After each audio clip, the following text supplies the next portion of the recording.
Bonsoir à tous, j'espère que vous allez bien. Je suis extrêmement ravi d'être là ce soir. Et on va accueillir une personne grâce à laquelle on est tous réunis aujourd'hui. Nicolas Dufour, est-ce qu'on peut faire un tonnerre d'applaudissements s'il vous plaît pour Nicolas? Bonsoir tout le monde. C'est fort. Bonjour Nicolas, ça va? Et toi, Yovan? Ça va merveilleusement bien, il y a beaucoup d'énergie qui se dégage, ça fait du bien. Alors, donc on a dit qu'on allait se faire un petit partnership comme ça, un petit partenariat où on allait se raconter devant vous les moments où le culot a payé. Le culot, c'est un très très beau mot français. Je ne sais pas très bien comment on pourrait le traduire en anglais d'ailleurs, le culot, mais bon. Et donc, c'est ce moment où l'inconscience l'emporte et on fait un pas qu'on pensait ne pas faire. Alors, tu veux que je commence ou tu commences? Vas-y, donne-nous la première anecdote. Ah non, c'est toi l'emporte-pas. Donc, vas-y. Hein. Première anecdote, justement j'y ai pensé tout à l'heure en parlant avec mon associé. Et à l'époque, quand on a créé notre première agence de production, on a signé un contrat avec Carrefour, on a signé le devis, on n'avait même pas encore acheté notre première caméra.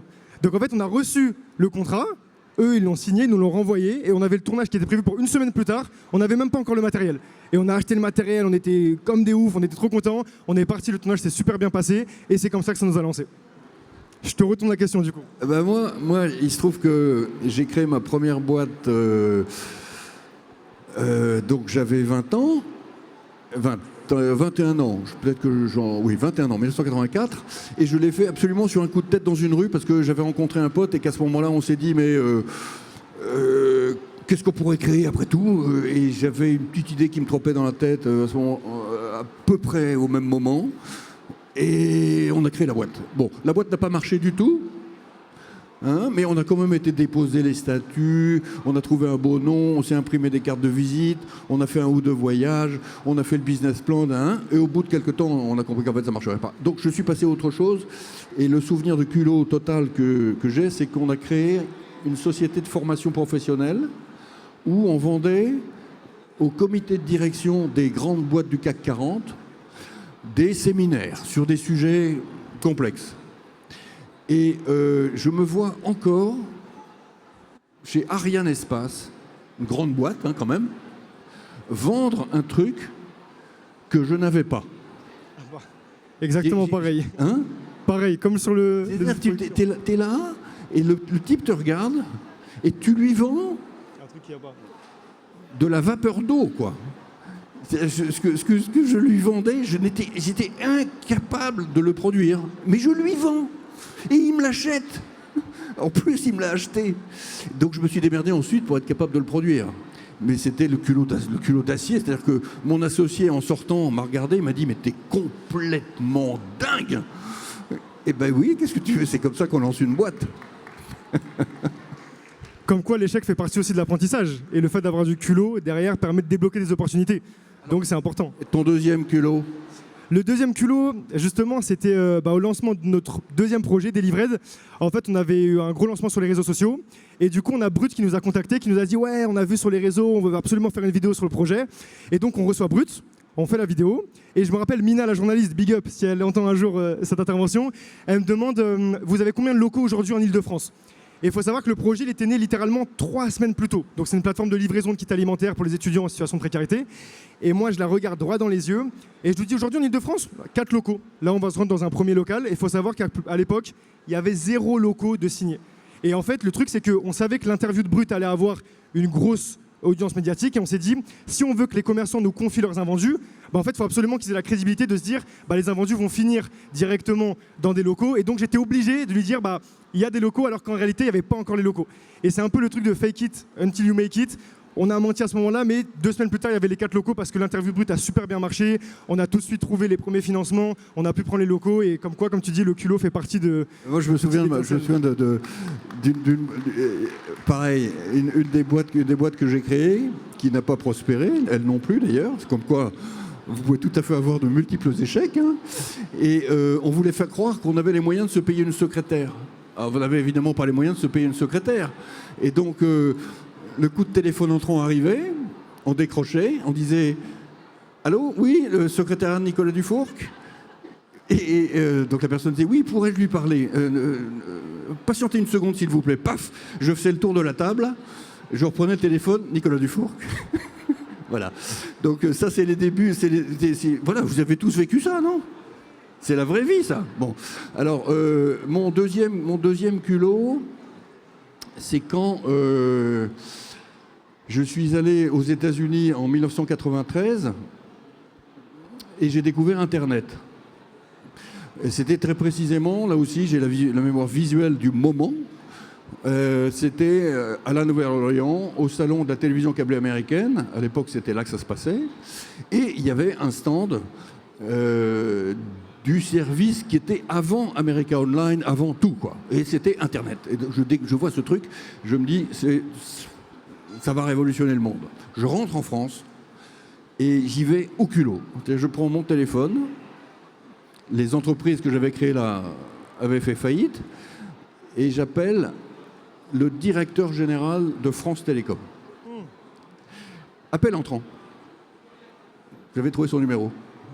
Déjà. Et j'appelle le directeur général de France Télécom.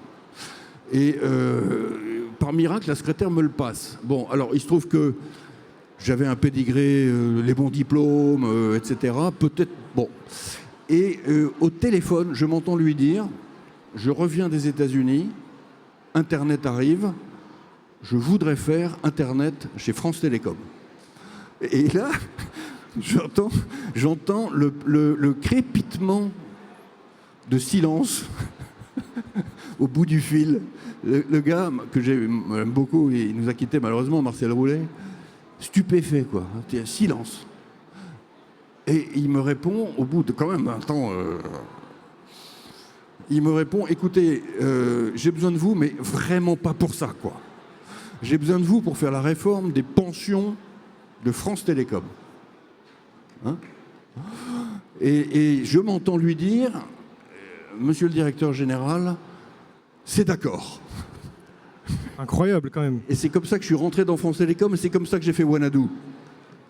Incroyable, félicitations. C'est très fort. Et alors, ton troisième culot. Bah écoute, troisième culot, justement, c'est moins lié à l'entrepreneuriat, mais c'est dans la fibre entrepreneuriale. Je sais qu'il y a beaucoup de personnes qui sont là, qui sont peut-être encore étudiantes, qui cherchent des alternances, etc. Et je me rappelle ma toute première alternance. En gros, j'étais parti voir une compagnie, donc je ne vais pas citer le nom.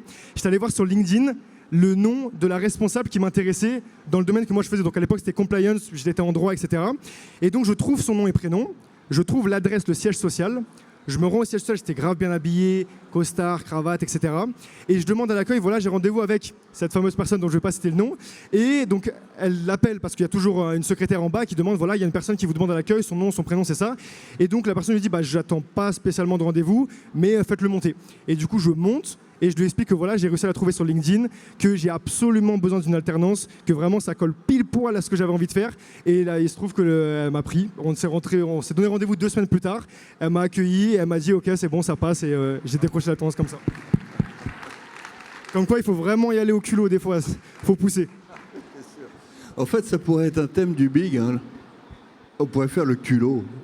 Ah ouais, c'est un thème extraordinaire, franchement. Mais moi, j'ai une dernière question pour toi. Oui. Qu'est-ce que ça fait? Pourquoi c'est important d'organiser justement ce type de journée, ce type d'événement pour BPI? Parce qu'on le rappelle quand même, c'est grâce à vous, grâce à toutes les équipes qu'aujourd'hui on est tous réunis ici, qu'il y a beaucoup de projets qui sont portés. Donc pourquoi c'est important d'avoir ce type de réunion? Bah, si c'était pas important, il n'y aurait personne. Ça répond juste à un immense besoin, j'ai envie de dire un besoin infini, illimité. Dans notre monde qui est un monde ultra digital où on est toute la journée sur nos téléphones, on rentre chez soi le soir dans la cage d'escalier, on continue de regarder ces trucs, au moment où on met la clé dans la porte, on continue encore de regarder, on ouvre la porte, on essaie de gratter encore 3 minutes pour continuer de regarder son téléphone. Bon, un espèce de digital proliférant mais qui est devenu honnêtement une prison pour nous. Et donc le physique est très important. Plus il y a de digital, plus il faut de physique. Voilà, c'est notre conviction.